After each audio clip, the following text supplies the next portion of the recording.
Donald Trump considers reinstating the humiliating practice of using electronic bracelets to monitor immigrants. Donald Trump plans to reintroduce the use of electronic bracelets to monitor illegal immigrants in the United States during his second presidential term. These devices, attached to the ankle, track the movements of individuals placed under judicial control. Initially designed for people on probation, parole, or awaiting trial, they are also used for convicts deemed to be at low risk of reoffending.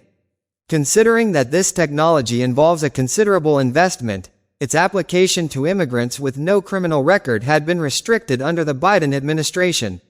The reinstatement of these devices raises major concerns.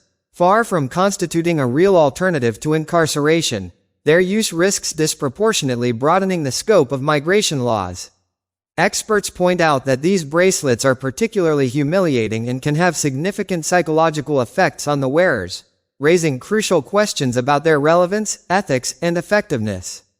Donald Trump's team sees this measure as part of an overall strategy to tighten border controls and step up deportations. Currently, this program, integrated into Immigration and Customs Enforcement's ICE Alternatives to Detention, monitors over 25,000 migrants using electronic devices. However, the cost to taxpayers is far from negligible, reaching around $80,000 per day. While electronic surveillance is sometimes presented as a cost-effective solution compared with detention centers, its limitations are numerous. Electronic bracelets, the most restrictive form of this technology, are the subject of a growing debate on their effects on the fundamental rights and freedoms of migrants. Critics see these devices as a modern form of humiliation, particularly when they are visible in public. They restrict freedom of movement, amplify social stigmatization, and often aggravate the psychological distress of individuals awaiting a decision on their migration status.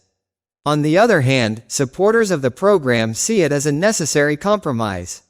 In their view, it offers migrants the opportunity to remain in the community while guaranteeing their attendance at court hearings. Ron Vitiello, former director of ICE, stresses that these measures do not replace detention but are part of a comprehensive approach that includes the expansion of detention centers and enhanced monitoring. For Donald Trump and his team, the electronic bracelet is presented as a preventive measure against immigrant crime. However, this rhetoric is contradicted by statistical data showing that illegal immigrants are 10 times less likely to commit crimes. These migrants are generally portrayed as law-abiding individuals seeking above all to improve their families' living conditions. Despite its role in monitoring migrants, the effectiveness of the electronic bracelet remains relative. Incidents where individuals have cut off their bracelets in order to disappear have highlighted the limits of the system. In a high-profile case, an individual accused of serious offenses managed to escape surveillance by removing his bracelet.